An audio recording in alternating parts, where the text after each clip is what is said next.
Hello guys, তোমরা কেমন আছো? আশা করি ভালো আছো, আমিও ভালো আছি। তো বন্ধুরা, আজকে অক্ষয় তৃতীয়া। সকালবেলায় আমি উঠি, স্নান টান করে ফ্রেশ হয়ে আমি এখন মন্দির দর্শন করতে যাব। তো বরিশাল মন্দিরে দর্শন করতে যাব, তো আমি চিনি না, তো সেই দেখি কোথায় কি পাওয়া যায়। তো যাই হোক, খালটা পার হব। তো খালটা পার হয়ে আমরা এই রাস্তায় উঠে একটা ভ্যান গাড়ি পেলাম। তো ভ্যান গাড়ি দিয়ে আমরা এখন বাজারে যাব। সেই বাজার থেকেই তো একটি অটো নিয়ে আমরা শহরের দিকে যাব। ওইখানে গিয়া দেখি কোথায় কোথায় মন্দির পাওয়া যায়। একটা অটো পুরোটা ভাড়া করে নিব, তো 2-3 ঘন্টার জন্য নিব। দেখি 2-3 ঘন্টার মধ্যে কোথায় কোথায় যাওয়া যায়। তোমাদের সাথে অবশ্যই শেয়ার করবো, পুরোটা তোমরা আমাদের সাথে থেকো। আর পুরো ব্লকের আমাদের পুরোটা ব্লকে থাকবে। তো যাই হোক, আমরা একটা অটো নিয়ে নিলাম। তো অটোটা পুরো ভাড়া করে নিয়েছি 2 ঘন্টার জন্য। আর এখন আমরা শহরের দিকে উঠছি। তো শহরের দিকে আমরা এখন এই ব্রিজটা পার হলাম, এটাই শহর। তো এর থেকে আর একটা শহর আছে, ওইটা অন্য সাইডে। ওই শহরটা পুরো মানে আমাদের এলাকার মতন। তো যাই হোক, প্রথমে আমরা মন্দিরটা দর্শন করে নিলাম, রাধা গোবিন্দর মন্দিরে চলে এলাম। এখানে এই এক নামও হয়, আর এখানে অনেক সুন্দর সুন্দর এই প্রভু আছে। তো অনেক পদের এখানে প্রভু আছে। তো এখানে এই গুরুদেবেদের ছবি আছে। তো যাই হোক, শ্রী গোবিন্দ মন্দির এটা। তো গোবিন্দ মন্দির পার করে আমরা আর একটা মন্দিরে চলে এলাম। তো এটা আর একটা কৃষ্ণ মন্দির। তো এখানে অনেকগুলো মন্দির আছে, আর বিশাল বড় বড়। আর এটা হলো এই রাম লক্ষ্মণ সীতার মন্দিরটা।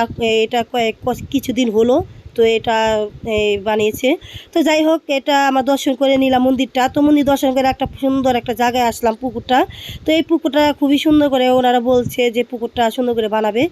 তো এখানে গোবিন্দর স্নান টান করাবে। তো যাই হোক, আমি কিছু সেলফি তুলে নিলাম জায়গাটার মধ্যে।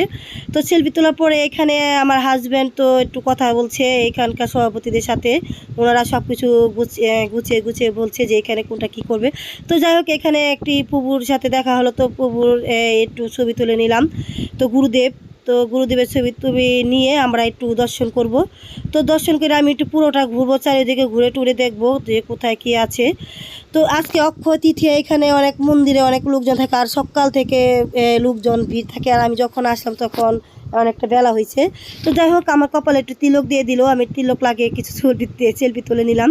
তো যাই হোক, সেলফি তুলে আবার একটু ঘুরবো, ঘুরে টুরে দেখি। এখানে সুন্দর অক্ষয় তৃতীয়ার উপলক্ষে একটি বাচ্চাকে নামকরণ দিচ্ছে। তো অক্ষর শেখাচ্ছে, আর কি সুন্দর করে সরা লিখিয়ে সব পদের অক্ষর শেখাচ্ছে। তো অক্ষয় তৃতীয়া বলতে, অক্ষয় তৃতীয়া তোমরা আজকে যা করবে সব কিছু অক্ষয় হয়ে থাকবে। তোমরা যে একটা ভালো কাজ করলে তো অক্ষয় হয়ে থাকবে।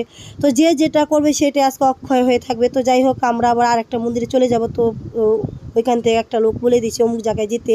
তো যাই হোক, ওই জায়গায় আমরা এখন চলে এলাম। আর এটা হলো আর একটা এই মন্দির।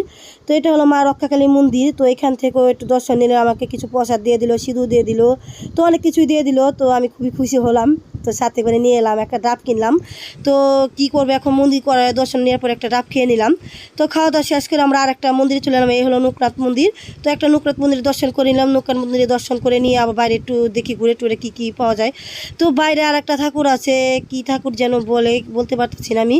তো যাই হোক, ঠাকুরটা খুবই সুন্দর, আর প্রচণ্ড রোদে অবস্থা খারাপ।